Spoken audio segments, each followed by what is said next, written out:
Aston Villa have just decided the Premier League title race with a 2-0 win at the Emirates against Arsenal. And I'm here to tell you not only how they did it, but how every week Unai Emery, Ollie Watkins continue to prove me wrong. And hey, I'm a hater, but if you're going to prove me wrong and play well, I don't mind it. This is Locked In. Let's talk all things Aston Villa from the weekend. So what do we see from Aston Villa this weekend? Every week you hear about it, but I know you don't watch Aston Villa. Every week they play this goddamn offside trap, and if you didn't think it was effective, they've got 50 more offsides this season compared to Spurs, who are in second. 50 more offsides, 150, and another 5 this week against Arsenal. They make that shit work. Yes, it's risky. We saw what happened game week 1 against Newcastle, but they make shit work. And what does that do to teams nowadays that are so monotonous, so robotic? What does it do? It forces their hand, okay? You want to build up slow? You don't get to do that. You get players questioning who they are. You get players like Jorginho thinking balls are on in behind, when in reality they might not be. And we've seen that. 2 wins against Arsenal, a win against Man City earlier in the season, dominating with, I know KDB was out, but Foden, Haaland, they were still around back then, okay?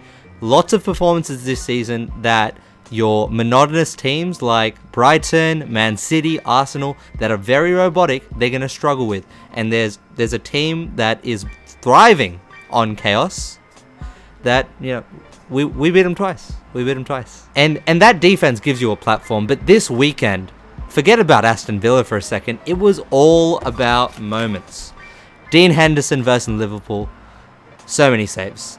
Mohamed Salah gone missing yet again in a title chase. Tyreek Mitchell with another block that put Liverpool at Anfield to another loss. Curtis Jones, brother, please. Kai Havertz. Yet again, missing chances, huh? Who would have thought? Me. Arteta, subbing off Odegaard. Diaby with a goal in the dying minutes of the game at the Emirates. And then you've got Watkins with the most audacious chip. And Tielemans, along with about 20 players this weekend, felt like they hit the crossbar, okay? It's a game of moments. As much robotics teams, managers are trying to implement, it's a game of moments, and 2 amazing moments at the end. Aston Villa throughout the game, yes, they tried to play out from the back. They are very good at it. Pau Torres, they've got the guys at the back to stay calm, to switch the play in the back third of the pitch. But that is not what won them this game. It was 2 moments. It was 2 moments in the final third, and I tell my boys from the Blacktown Spurs team, if we can play in the other half, the mistakes will happen in the other half. And that's what happened.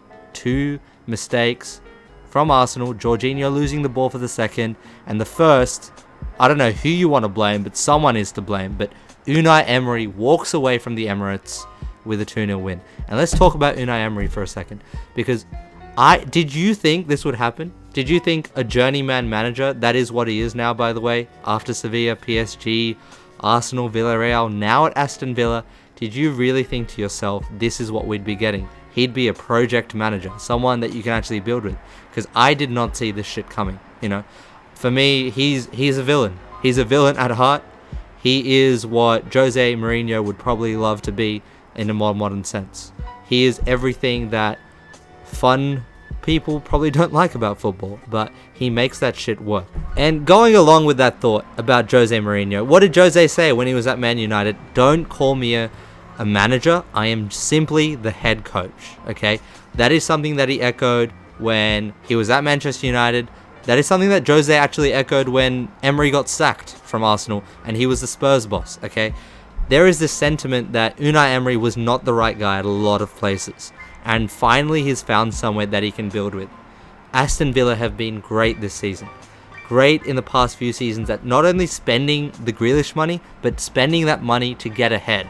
And we look at the sides that have broken into the top 6 over the past 10-15 years.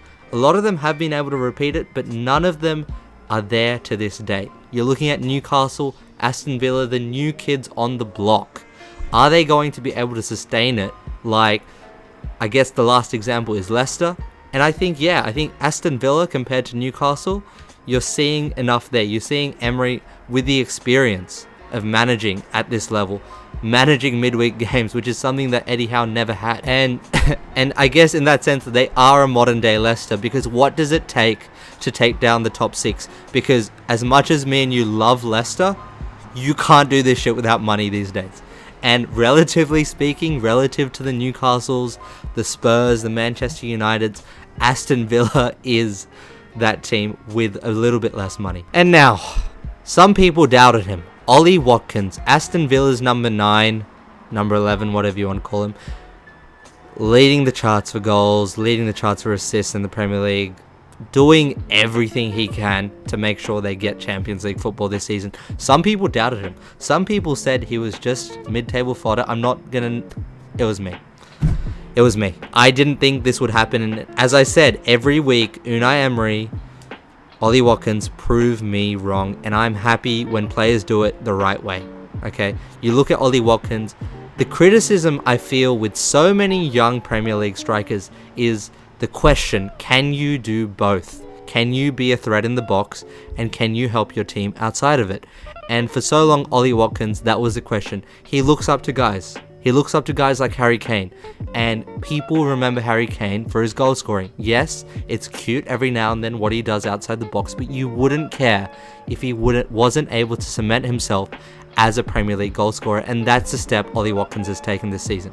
You look at the likes of Danny Ings, whoever comes to your mind in taking that next step as a Premier League improved player. I wish we had that award, because I know where that award would be going this season. NBA's got it. I think it's time we have that award. And I said it was more than just being a lethal number 9. Yes, he can score. He's been great on the analytics this season. Obviously scoring 19 this season. But beyond that, the assists, the goal creating actions, first and second in the league. And then you look at his goal tally, assist tally, where it is in Europe. Forget about the Premier League. This is a guy that needs to be playing Champions League football one way or another. And let's play the hypothetical here, fellas, if they aren't able to secure it. Let's play a little bit of Alex Hunter. I know we played FIFA back in FIFA 17. What should he do at the end of this season? Does he stick with Villa, somewhere that is going to love him probably forever if he can keep up 80% of what he's done this season? Does he twist to an Arsenal, a Liverpool that will have the money and that needs a number 9 to take that top spot? Because guess what? They're not getting it this season, and they're definitely not getting the Champions League either in North London. Or, and this is my suggestion, and that's why I leave it for last, go to Italy. I feel like Italy is the place, not just for finding yourself if you're a white girl, but it's the place for good strikers that can play inside and outside of the box. Think about Lautaro. Would he be able to survive in the Premier League? Every time we watch him at the international level, we doubt him. The Premier League is as intense as it can get, I feel, for a striker in their role. I look at the space, how slow Serie A can get at times. I think it gets the best out of Watkins. His ability to go wide, his ability to hold up the ball and be a threat in the box, I think that is perfect. I just wish those teams in Italy had the money, because some of the football, you saw Inter reach the final last year. I feel like some of those teams are going under the radar, and I'm not here for it. That's it from me. That's Aston Villa. Ollie Watkins, continue to prove me wrong, my friends, and make sure you beat Liverpool, because we are not letting Arsenal and Liverpool get back into this title race now. I am from the red side of Manchester, but it's a City United. Stay locked in for more. Ciao.